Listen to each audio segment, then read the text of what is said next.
lesson. My dear students of varied universities and colleges across India, especially those having business economics as a paper in their first year, welcome to my channel. If you're looking for quality online videos to help you learn better, I would strongly recommend you to click that subscribe button and also start sharing this video with your friends. So, what is economics? Yes, it is a social science. Then what does it deal with? Economics studies the production, distribution, and consumption of goods and services. Economics focuses on the behavior and interactions of economic agents and how economies work. Economics is the study of scarcity and how it affects the uses of resources. Economics is the branch of knowledge concerned with the production, consumption, and transfer of wealth. There is no single perfect definition for economics. When you relate this term with the term business, you get the term business economics. Nice phrase, isn't it? When limited resources with alternative uses are to be utilized to satisfy human wants, the question of choosing arises. Fossil fuels, for example, petrol, diesel, gas, are a scarce resource. Drinking water is becoming scarce. Scarcity is a relative concept, and when juxtaposed to the term economics, assumes rationality. So, what is rationality? Rationality means being logical, being practical, or in simple terms, being objective and not subjective. Adam Smith is called the father of economics because of his theories on capitalism, free markets, and the supply and demand mix. There are, however, a lot of criticisms to his theory. Professor Waller, J.S. Mill, N.W. Senior, J.B. Say, and other famous economists have defined economy in their own terms and certainly connected to the usage and distribution of wealth. The salient features of Adam Smith's definition includes study of wealth, only material commodities, causes of wealth, much stress on wealth, and the economic man. Let's take a look at the merits of Adam Smith's definition. Yes, his definition clearly separates economics from the olden day definition where the term politics had its influence on economics, thereby giving it the status of an independent subject and science. Yes, social science. So Adam Smith removed the influence of politics on the term economics, giving it a new contour. Wealth, as a definition, seeks to examine the causes which will lead to increase of wealth. Wealth, as a definition, signifies scarcity of material goods, which is another merit as per Adam Smith. His definition provides clarity of who an economic man is, one clearly aware of his own interests, making constant efforts to maximize his needs. As suggested earlier, there are criticisms to his theory as well. Let's look at the aspects subject to criticism of Adam Smith's theory on economics. Number one, totally materialistic in definition. Number two, only a mean science as criticized by Ruskin Carlyle. Number three, ambiguous, which means it lacks clarity as it hardly brings into scope modern day wealth classified under services. Narrow view suggestive of ignoring the fundamental aspects of economics like welfare. The concept of economic man versus ignoring the common man. Ignoring the problem of scarcity and choice. Placing man only secondary to wealth. And finally, for being static. And some critics state that this is based on the deductive method. The definition of welfare put forth by Alfred Marshall as against the definition of wealth by Adam Smith. Marshall states that economics is a study of man in the ordinary business of life. His definition implies three aspects: economics as a study of mankind in the ordinary business of life.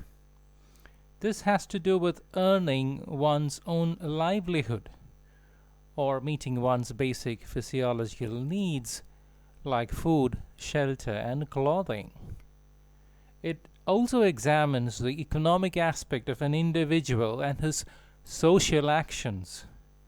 Marshall takes into account activities that are measurable in monetary terms but leaves out the rest, like political, social, cultural, religious, which are also in one way or the other economic activities.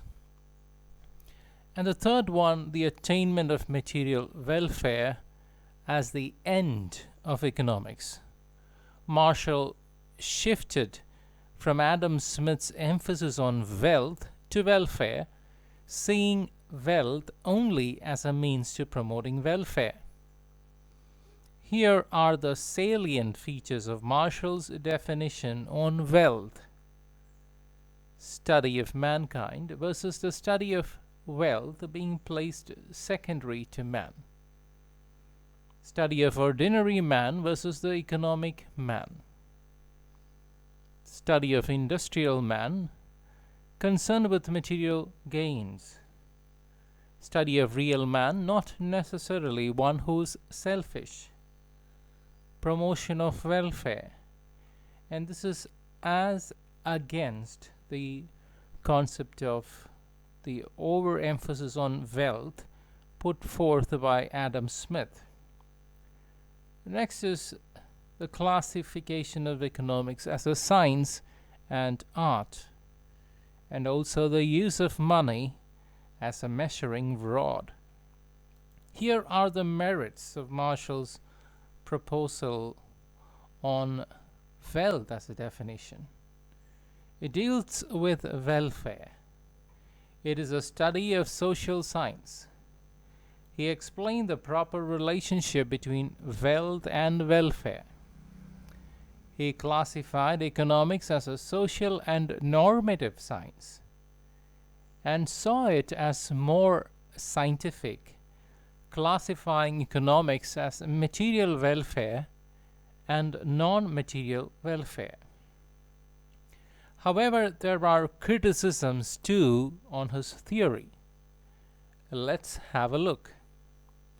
Professor Lionel Robinson states that it is impracticable, which means not practical, to classify economics into two, economic versus non-economic, because in one way or the other, every activity, be it social, cultural, political, or religious, is economic in nature. Professor Robbins considers Marshall's theory as unscientific because it lacks a thorough analytical study or empirical analysis. The term welfare is vague and varies from one person to another, making it subjective. Welfare for me would be in a different context uh, not a matter of welfare for another person, and vice versa. Marshall's concept of welfare does not take into account things like poison, intoxicants, and poisonous products, which are certainly harmful to human welfare. Marshall's study of material means of welfare certainly limits its scope. Marshall made welfare as the end of economics, which is not the case. Marshall does not explain how human wants could be satisfied. Marshall emphasized on economics as a social science than seeing it as human science. Marshall failed to give an analytical explanation to his definition on welfare. And as a last point, we see that Marshall ignored the practical aspects of human life. In real life, there is hardly any distinction between economic and non-economic activities. Look at the dissimilarities of Adam Smith's theory versus Alfred Marshall's. We just understood that Adam Smith focused on wealth, whereas Alfred Marshall focused on welfare. Now, here is the comparison made in the form of a table. Adam Smith studied the economic man, whereas Alfred Marshall studied the real man. Adam Smith emphasized on wealth, whereas Marshall emphasized on welfare. Adam Smith's theory had shown wealth as significant.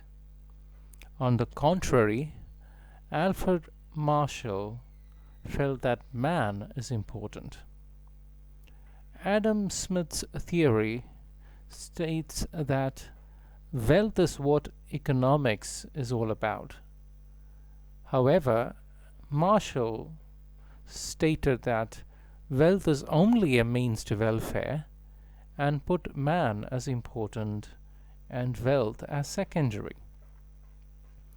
Adam Smith emphasized on wealth production, whereas Alfred Marshall emphasized on the consumption of wealth to attain welfare. Now we move on to the way economics has been interpreted by Professor Lionel Robbins under the tenets, or going by the tenets, of scarcity. Now we understand the term scarce, where you have a limited resource. For example, fossil fuels. Now, according to Professor Robbins, economics is a science which studies human behavior as a relationship between ends, and scarce means which have alternative uses. So when you talk about a particular product, or for instance, if you're taking into example real estate as a rare resource, it could be used for building an apartment, it can be used for the purpose of agriculture, it can be used as a playground. So there are alternative uses to it. What are the salient features put forth by Professor Robbins on the grounds of scarcity, looking at economics or defining economics? Number one, multiplicity of ends of unlimited wants. Number two, scarcity of means. Number three, alternative uses of means. Number four, economic problem. And number five, signs of choice. So people have choices that would lead to satisfying their wants, and most often people prioritize their wants based on the living condition they are up with. Here are the merits of Professor Robin's theory. Robin's theory was seen as more scientific than Marshall's. The definition of scarcity was with a wide angle.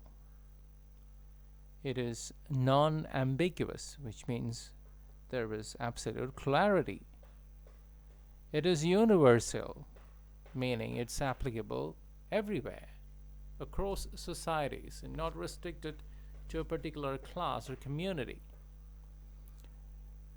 He studied human behavior and gave a more logical explanation of human behavior with respect to an economic context.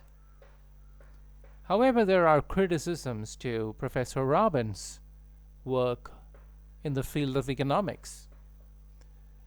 His critics felt that the definition put forth by Mr. Robbins was too wide.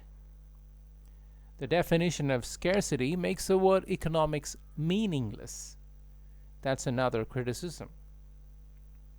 The lack of humanism makes his theory colorless. It was seen as an abstract idea, purely restricted to theoretical terms. The economic problem, or the situation per se, does not always arise from scarcity. Let's take the example of the Great Depression of 1930s in the United States. That was not out of scarcity, but abundance of goods in USA that had resulted in creating economic problems across the world, affecting the demand-supply chain. Next is the link with welfare. Professor Robbins criticized Marshall's definition based on welfare. Limited means are generally used to satisfy unlimited wants. That means maximizing satisfaction, leading to more welfare.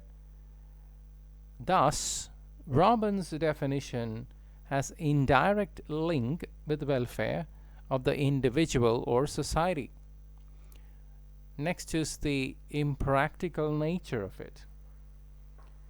In practical life, man is always interested to solve many problems. In this manner, Robbins' definition departs from reality, because as per Robbins, economics is merely an intellectual exercise. The next one is the non-applicability to rich and socialist countries. Highly rich countries are not short of resources. They have resources aplenty. And in socialist countries, the government is responsible for supporting and providing people with their basic necessities. Next is confusion.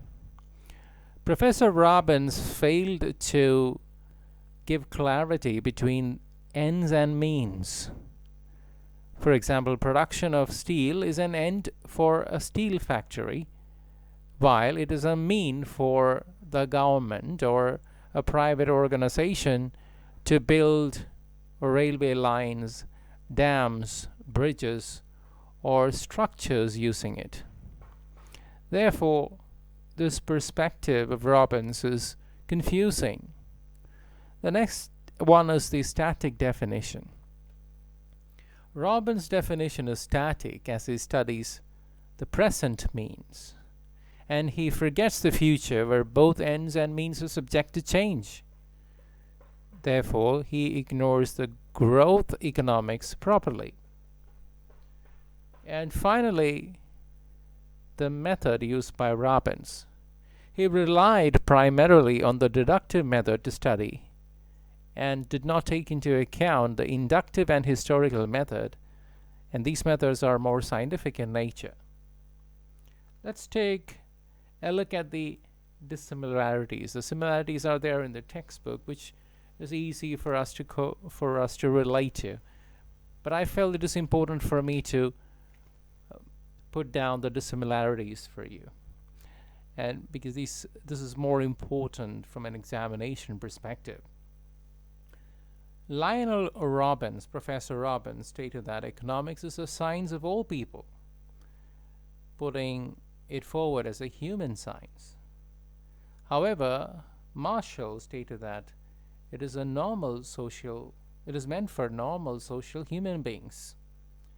So, for those who are outside the perspective of the categorization of normal social human beings, the scope becomes narrow. Here, Professor Robbins has an upper edge. The next dissimilarity is on the scarcity part. There is a problem of choice because resources are scarce. Marshall states that economic activities are related to material goods. Professor Robbins states economics as a positive science, whereas Marshall puts the theory forward as a normative science. Professor Robbins states that economics is analytical and probes the reason for problems, whereas Marshall classified economics or human activities related to economics as economic and non-economic. Professor Robbins stated that economics has got nothing to do with welfare, whereas Marshall emphasized on human welfare. Professor Robbins put forth a theory which is more abstract in nature, and therefore it's technical too, whereas Alfred Marshall had put forth the theory which gives a sense of being real, more connected to people on a day-to-day basis. And the last point is on its applicability. Professor Robbins' theory on economics is applicable in a capitalist economy, whereas Alfred Marshall's theory is applicable to all types of economies. Let's now take a look at the growth-oriented definition of economics.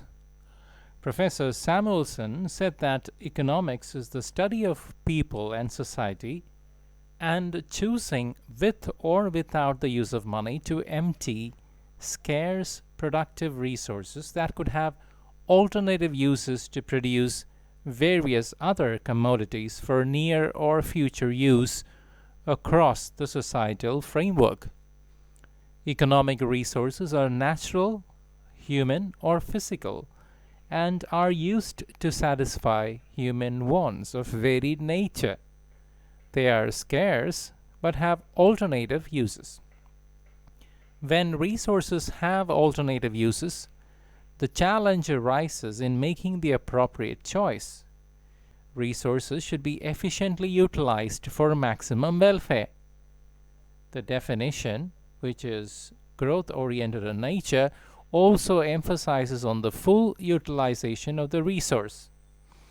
Another feature of the growth-oriented definition stresses on the need to be highly productive and efficient, paving way to better employment opportunities, better standards of living, and higher economic growth. Let's go through the merits of the growth-oriented definition.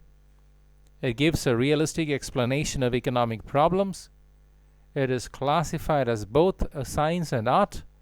It is not neutral with regards to the ends. It is practical in nature, suggesting solutions. It is dynamic in factors in changing needs of economies and factors influencing them. It is universal and therefore applicable to all economies. It studies factors determining quantities and are more scientific and definite. Therefore, the growth-oriented definitions are logical, dynamic, and practical. What are economic models? Economic models available in varied forms and methods help an economic analyst or economist to come up with solutions by factoring in multiple variables affecting economies across the world. I remember talking to a world famous economist some time back who talked about using Microsoft Excel to build an economic model, and now how it has been transformed with the support of artificial intelligence, making it more robust. Let's move on to understanding the difference between positive science and normative science. A positive science is concerned with what is in the present. It takes into account the as is status of what is actual. Positive economy deals with solving economic problems. What is a normative science? A normative science is concerned with what ought to be and takes into account what is ideal when compared to what is actual in the present. It discusses the end result. Therefore, we can conclude that economics is not just a positive science, but also a normative one. Time for a quick recap. Are you ready? Adam Smith is regarded as the father of economics. Adam Smith defined economics as one focused on wealth amassing. Alfred Marshall defined economics in a varied term and put human welfare first. Professor Lionel Robbins defined economics from a scarcity perspective, widening its viewpoint. Professor Samuelson defined economics from a growth-oriented modern perspective, integrating the theories of Smith, Marshall, and Robbins. Positive science is concerned with what is, and normative science is concerned with what ought to be. Economic models are geometrical models meant to simplify complex economic problems. That's all for now in Chapter 1 of our subject on business economics. I look forward to receiving you on another video. Let me know if you have any questions. Please make use of the comment section below. Happy learning!